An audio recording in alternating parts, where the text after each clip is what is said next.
ये बंदा दुनिया का सबसे खतरनाक हीरो में से एक होता है, लेकिन इसके पार्टी वाले इसे बस इसलिए निकाल देते हैं क्योंकि ये उनके सामने अपनी पावर्स को छिपा के रखता है। जिसके बाद ये एक फार्मासिस्ट बनने का डिसाइड करता है और एक छोटे से टाउन में जाके रहने लगता है, जहाँ पे इसे एक लड़की मिलती है। कहानी की स्टार्टिंग में हम एक एल्फ को देखते हैं जो रेड से मदद मांगता है क्योंकि उसका बच्चा बीमार होता है। जिसके बाद रेड उसे चेक करने जाता है, जहाँ पे उसे पता चलता है कि ये तो बहुत बीमार है और इसे जिस दवाई की जरूरत है वो तो यहाँ पे नहीं है। जिसके बाद वो उस मेडिसिन के लिए सेफ जोन से बाहर अपनी जान पे खेल के जाता है। दीवार क्रॉस करने के बाद ये अपनी सुपर स्पीड को एक्टिवेट करता है और तेजी से जंगल की ओर निकल जाता है। फिर ये देखता है कि जंगल में आग लगी है, पर वो आग की परवाह किए बिना दवाई को ढूंढ लेता है और वापसी में उसे एक मॉन्स्टर मिलता है जिसे वो अपनी तलवार से मार देता है। और दूसरी पार्टी को ये मॉन्स्टर मारा मिलता है तो उनमें से एक बंदा कहता है कि शायद मैं जानता हूँ इसे किसने मारा होगा। दूसरी तरफ रेड दवाई लेके आ जाता है जिस वजह से अब वो बच्चा ठीक होता है। जिसके बाद डॉक्टर उसे धन्यवाद करता है और कहता है कि वो बहुत ही बहादुर एडवेंचरर है और उसे कभी भी जरूरत हो तो वो उससे दवाई खरीद सकता है। फिर हम 4 महीने बाद एक हीरो रिट को देखते हैं जो एक दुकान में जाती है, जहाँ पे उसे पता चलता है कि आज यहाँ पे कोई फंक्शन है। तो वो पूछती है कि क्या फंक्शन है। फिर वो लेडी उसे बताती है कि आज रेड पार्टी दे रहा है। वो एक बहुत ही अच्छा आयुर्वेदिक डॉक्टर है जिसने आज अपनी दुकान की ओपनिंग के लिए पार्टी रखी है। तो रिट वहाँ जाने का सोचती है।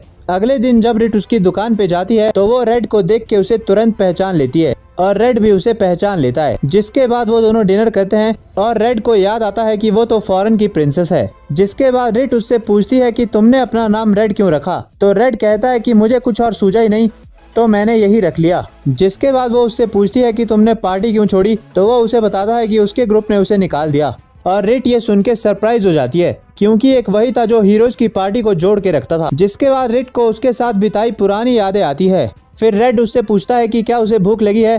तो रिट कहती है कि मुझे जोरों की भूख लगी है। तो रेड कहता है चलो मैं कुछ बना के लाता हूँ। तभी रिट कहती है कि क्या वो उसके साथ काम कर सकती है और रेड ये सुन के सरप्राइज हो जाता है। वो कहती है कि रिट और रेड की जोड़ी काफी जमेगी।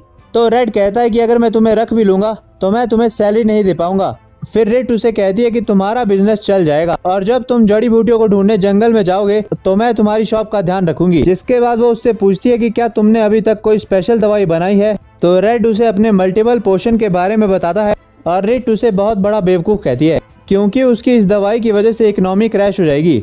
और फिर उसे ये सुन के संतुष्टि मिलती है कि वो कभी बेवकूफ़ी भी करता है क्योंकि उसे लगा था कि वो ऐसा बंदा है जो कभी गलती कर ही नहीं सकता। फिर वो कहती है कि उसे इस बात की खुशी है कि वो दोनों मिले। फिर रेड उसे अपनी पेन किलर दिखाता है जिसके कोई साइड इफेक्ट नहीं होते और रेड उसकी तारीफ करती है कि वो बहुत ही इंटेलिजेंट है। फिर रेड उसे कहता है कि तुम यहाँ पे काम कर सकती हो लेकिन मैं तुम्हें ज्यादा पे नहीं कर पाऊंगा। तो रिट कहती है कि हम दोनों कभी अलग नहीं होंगे। बाद में वो दोनों डिनर करते हैं जहाँ पे रिट रेड के बनाए खाने की तारीफ करती है और कहती है कि वो ये खाना रोज खाना चाहेगी। तो रेड कहता है कि इससे मुझे कुकिंग करने में और भी मजा आएगा। जिसके बाद रिट कहती है कि मुझे एक बाथटब चाहिए और मैं इसके पैसे खुद दूंगी। तो रेड कहता है कि उसे इतना खर्चा नहीं करना चाहिए। तो रेड जवाब में कहती है कि कोई बात नहीं, इसे हम दोनों यूज करेंगे और रेड इससे कंफ्यूज हो जाता है।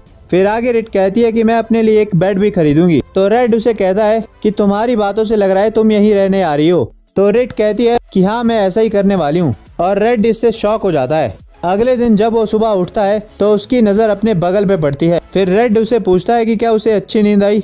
रिट कहती है कि मुझे ऐसे सोने की आदत नहीं है तो मैं अच्छे से सो नहीं पाई। तो रेड कहता है कि मैंने पहले ही कहा था कि मेरे नजदीक बेड मत लगाओ। रिट कहती है कि ये रीजन नहीं है। जिसके बाद वो दोनों ब्रेकफास्ट करते हैं और फिर वो रिट के लिए बेड खरीदने जाने वाले थे और खाते हुए रिट कहती है कि उसे ज्यादा सैलरी नहीं चाहिए। तो रेड सोचता है कि ये जायज है क्योंकि वो उसके साथ रहने वाली है। फिर उसे उसकी बातों से रियलाइज होता है कि उसने तो पहले ही उसके साथ रहने का प्लान बना लिया था। जिसके बाद उसे थैंक यू कहता है लेकिन रिट को समझ नहीं आता कि उसने ऐसा क्यों किया। जिसके बाद वो दोनों दुकान पे जाते हैं जहाँ पे गॉब्लिन उससे पूछता है कि रेड उसके साथ क्या कर रहा है। तो रिट कहती है कि वो उसके साथ इसलिए आया है क्योंकि वो इसी के घर पे रहने वाली है और ये सुन के गॉब्लिन स्पीचलेस हो जाता है। जिसके बाद वो रिट से काफी अच्छे से बिहेव करता है। तो रेड उससे पूछता है जब मैं पिछली बार यहाँ आया था तो तुमने मेरे साथ तो ऐसे बिहेव नहीं किया। तो गॉब्लिन कहता है क्योंकि तुमने पूरे 30 मिनट लगाए और वो भी एक सस्ता बेड लेने के लिए। तो रिट कहती है कि उसे एक डबल बेड लेना है। रेड उसे मना करता है और कहता है कि तुम्हें सिंगल बेड लेना चाहिए। तो गॉब्लिन उसे कहता है कि चुप रहो और रिट उसे कहती है कि तुम डरपोक हो। जिसके बाद वो सिंगल बेड को खरीद लेती है और वो दोनों वहाँ से निकल जाते हैं। फिर रिट कहती है कि उसे गॉब्लिन की शॉप में काफ़ी मज़ा आया। तो रेड कहता है कि ऐसा इसलिए हुआ होगा क्योंकि वो पूरे शहर में सबसे अच्छे बैट्स बनाता है। जिसके बाद वो समझाने लग जाता है कि सबके पास कोई ना कोई टैलेंट होता है और वो अगर उसके ऊपर काम करे तो वो उसमें सबसे बेहतर बन सकते हैं। जिसके बाद वो बच्चों को लड़ते हुए देखते हैं तो रेड उन्हें रोकता है। फिर उनमें से एक बच्चा रेड के ऊपर पत्थर फेंकता है, लेकिन रेड उसे ब्लॉक कर देता है और उसे कहता है कि अगर उसे ज़्यादा ही लड़ने की आ रही है तो मेरे साथ लड़ो। जिसके बाद वो बच्चे वहाँ से भाग जाते हैं। फिर रेड उस बच्चे से पूछता है कि क्या वो ठीक है।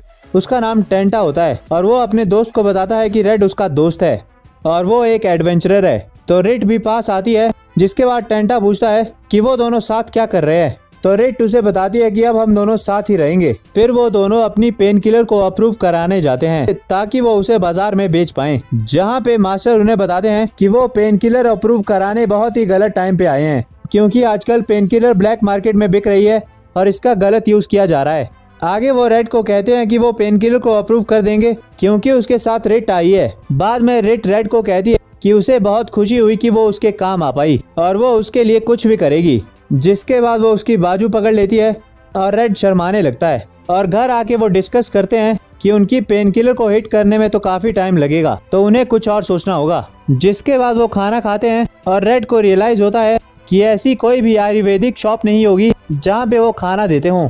जिसके बाद वो कुछ सप्लीमेंट को एप्पल जैम के साथ मिला के कुकीज बनाता है और फिर वो उसे टेस्ट करके खाते हैं, जो कि काफ़ी टेस्टी बनी थी। और फिर अगले दिन रिट दुकान के बाहर लोगों को आकर्षित करने लग जाती है और कहती है कि उन्हें उनकी कुकी को ट्राई करना चाहिए, वो बुखार को ठीक करती है। और दुकान के अंदर रेड एक आदमी को कुकीज ऑफर करता है, लेकिन वो मना कर देता है। तभी वहाँ पे एक औरत आती है और कहती है कि मेरे बच्चे को दवाई का स्वाद पसंद नहीं है, तो मैंने सुना है कि इस फार्मेसी में कुकीज में दवाई मिला के खिलाई जाती है। जिसके बाद रेड उसे एक सैंपल देता है और जब वो उसे खाती है तो उसे वो बहुत पसंद आता है और इसके बाद उसकी दुकान में काफी भीड़ हो जाती है और उसकी मेडिसिन वाली सारी कुकीज बिक जाती है और ये देख के वो दोनों काफी खुश होते हैं।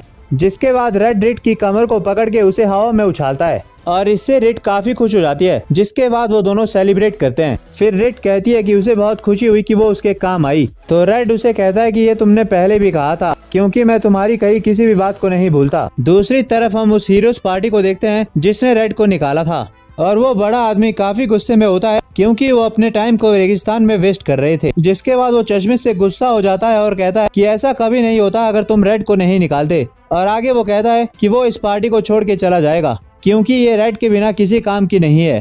तभी टेंट से डिवाइन हीरो, जो रेड की सिस्टर होती है, वो बाहर आती है और वो बड़ा आदमी उसे कहता है कि उसे रेड को ढूंढना है।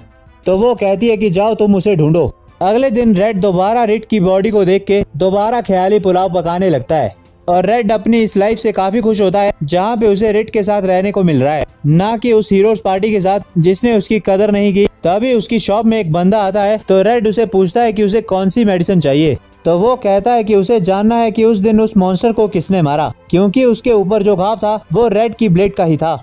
और वो उसे धमकाने लगता है, लेकिन रेड मना कर देता है कि वो नहीं है। जिसके बाद वो अपना चाकू उसके गले पे रखता है और उसे अपनी पार्टी ज्वाइन करने के लिए कहता है। लेकिन तभी वहाँ पे रिट आ जाती है और उसके चाकू को तोड़कर उसे पटक देती है, लेकिन रेड उसे रोक देता है। तो रिट उस बंदे को कहती है कि अगली बार अगर उसने अपनी तलवार को रेड की तरफ किया तो वो उसे जान से मार देगी। फिर रेड उसे बताता है कि वो बस उसे अपनी पार्टी ज्वाइन करने के लिए कह रहा था। तो रेड उस बंदे को वहाँ से भगा देती है। जिसके बाद रेड उससे पूछती है कि क्या वो ठीक है और उसने अपने बचाव के लिए कुछ क्यों नहीं किया। तो रेड कहता है कि मुझे पता था कि वो रुक जाएगा। जिसके बाद हम उन दोनों को डिनर करते हुए देखते हैं, जहाँ पे वो दोनों इस डिसीजन से काफी खुश होते हैं कि उन दोनों ने साथ रहना शुरू किया। तभी रेड को याद आता है कि उन्हें एक बाथटब चाहिए और वो कहती है कि वो इतना बड़ा होना चाहिए जिसमें वो दोनों एक साथ आ जाएं। तो रेड कहता है कि जब तक वो नहीं आता तब तक क्या वो दोनों नहाने के लिए सोना पे जा सकते हैं, और रेड इसके लिए मान जाती है। जिसके बाद हम सोना पे देखते हैं, जहाँ पे रेड के साथ वो गॉब्लिन और एल्फ भी होता है और उन तीनों के बीच कंपटीशन लग जाता है कि कौन ज्यादा देर तक गर्मी को सहन करेगा। और इसी दौरान वो एक दूसरे को उकसाने की कोशिश करते हैं, जहाँ पे रेड उठता है और वो सोना को और भी गर्म करने लगता है और तभी वो एल्फ बेहोश हो जाता है। जिसके बाद उन सबको रियलाइज होता है कि यहाँ पे उनके अलावा कोई कस्टमर नहीं है। तो वो बूढ़ा आदमी उन्हें बताता है कि पास ही में एक नया सोना खुला है और अब लोग वहाँ जाना ज्यादा पसंद करते हैं। फिर वो सब बूढ़े आदमी को खुश करने के लिए ड्रिंक्स खरीदते हैं और रिट ये देख के खुश हो जाती है कि यहाँ पे लोग एक दूसरे की कितनी हेल्प करते हैं। फिर घर पे वो सब उस बूढ़े आदमी के सोना के बारे में डिस्कस कर रहे थे और वो उसे बचाना चाहते थे। तो वो रेड से पूछते हैं कि क्या उसके पास कोई आइडिया है, और रेड सोचने लगता है। तभी टेंटा कहता है कि चाय तो बहुत अच्छी बनी है। तभी रेड कहता है कि उसके पास एक आइडिया है।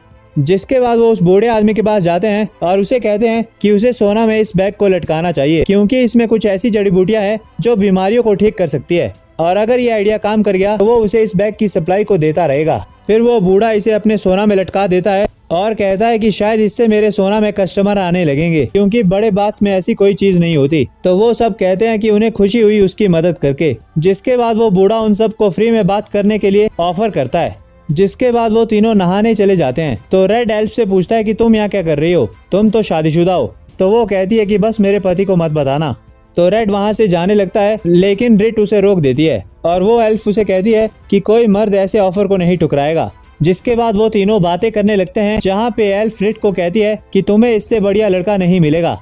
और रेड को पहले ही गर्मी लग रही थी और अब वो शर्माने भी लगता है। तभी गलती से रिट उसे टच हो जाती है और वो बेहोश हो जाता है। और अगले दिन वो सब दोबारा सोना पे आते हैं, जहाँ पे लड़कों की गैंग ने दोबारा कंपटीशन लगाया था। तभी वहाँ पे एल्फ की वाइफ आती है और गॉब्लिन उसे देख के बेहोश हो जाता है। फिर वो सब साथ में घर जाते हैं और खुश होते हैं कि अब उस बूढ़े की दुकान चलने लगी। फिर रिट रेड से कहती है कि उसे नहीं पता था कि इन छोटी छोटी चीजों में भी इतनी खुशी मिलती है। तभी एल्फ की फैमिली उन्हें बाय करती है। उनके जाने के बाद रिट कहती है कि उनकी फैमिली प्यारी है, और आगे चलते हुए वो कहती है कि उस एल्फ ने अपने पति को मीट खिलाया था। यहाँ पे ऐसा मानते हैं जब कपल्स की शादी हो जाती है तो वो 1 महीने की छुट्टी करते हैं और अपने पार्टनर के साथ मीट खाते हैं। तो मैं भी तुम्हारे साथ ऐसा ट्राई करना चाहूंगी। अगले दिन कुछ लोग रिट से मिलने आते हैं और रेड उन्हें कहता है कि अभी वो काम कर रही है तो उन्हें कुछ देर वेट करना होगा। फिर वो आदमी कहता है कि उन्हें रुकाना अच्छा नहीं होगा, पर वो रिट के लिए वेट करेंगे। तो रेड अंदर आके रिट को ये सब बताता है कि उसके लिए कोई वेट कर रहा है। तो रिट कहती है कि उन्हें करने दो, मैं उन्हें थोड़ा और वेट कराना चाहती हूँ। थोड़ी देर बाद वो बाहर चली जाती है। तभी उनमें से एक बंदा अंदर आता है और रेड उसे पहचान लेता है। वो एक चोर होता है और वो रेड को एक कॉइन ऑफर करता है जिसकी कीमत $1 मिलियन होती है। इसके बदले वो बस इतना चाहता है कि वो रिट से अलग हो जाए। तो रेड कहता है कि ये तो बहुत ही कम है, और अगर तुम मुझे बिलियन भी दे दे तो भी मैं रिट से अलग नहीं होता। दूसरी तरफ वो आदमी भी रिट को अपने साथ ले जाना चाहता था, लेकिन रिट उसे मना कर देती है और कहती है कि उसने अब ये हीरो वाला काम छोड़ दिया है, और अगर अब उन्होंने उसे परेशान किया तो वो रेड के साथ इस जगह को भी छोड़ के चली जाएगी, क्योंकि अब वो हमेशा उसके साथ रहना चाहती है।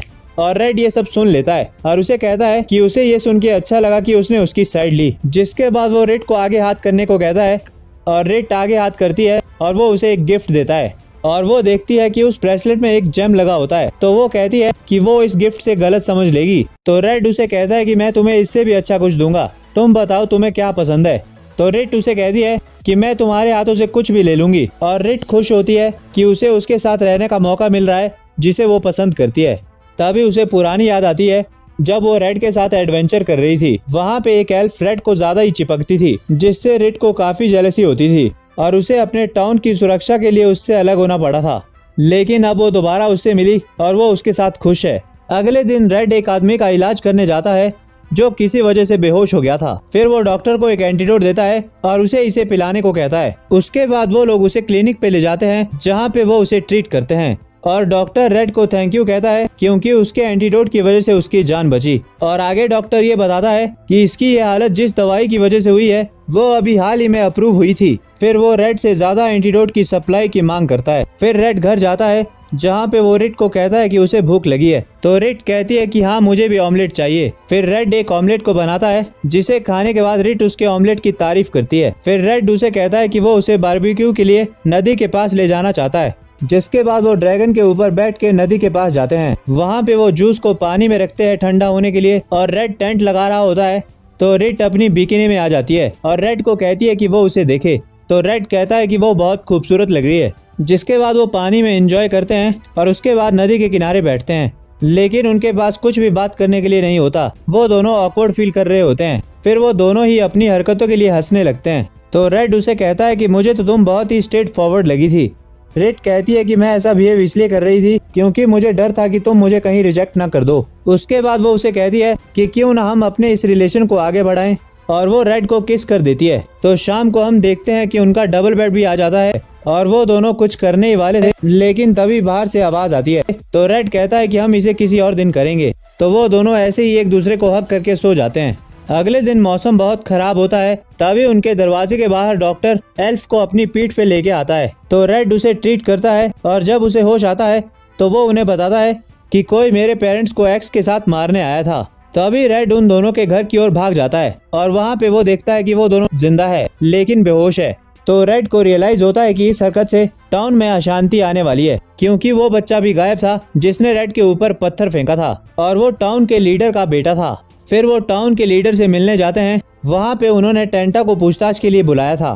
फिर टाउन का लीडर उसे वहाँ बुलाने के लिए माफी मांगता है, लेकिन ये जरूरी था। वहाँ पे वो कहते हैं कि उन्हें उसके बेटे के ऊपर शक है। तो टाउन का लीडर इस बात को मानने के लिए इनकार कर देता है। फिर रेड कहता है कि शायद ऐसा उस मेडिसिन की वजह से हुआ है जो अभी हाल ही में अप्रूव हुई है, लेकिन वो उनकी बात नहीं सुनता। तो वो दोनों घर चले जाते हैं। दूसरी तरफ हम एक दुकान में देखते हैं कि एक अजीब सा बंदा वहाँ आता है और तभी एल रेड को बताता है कि उसे एक अजीब बंदा मिला था जिसने उसे एक स्वॉर्ड दी, लेकिन उसे ब्लेड को देख के समझ नहीं आता कि क्या वो हीरोज की तरह बनना चाहता है। तो रेड कहता है कि उसे अपनी ब्लेड के ऊपर विश्वास करना चाहिए और वही करना चाहिए जो वो उससे करवाना चाहती है। वहीं दूसरी तरफ रिट एक आदमी को पकड़ती है और जैसे ही वो उसके ऊपर पैर रखती है तो वो ब्लास्ट हो जाता है, जिससे उसके ऊपर कोई ग्रीन सी चीज गिर जाती है।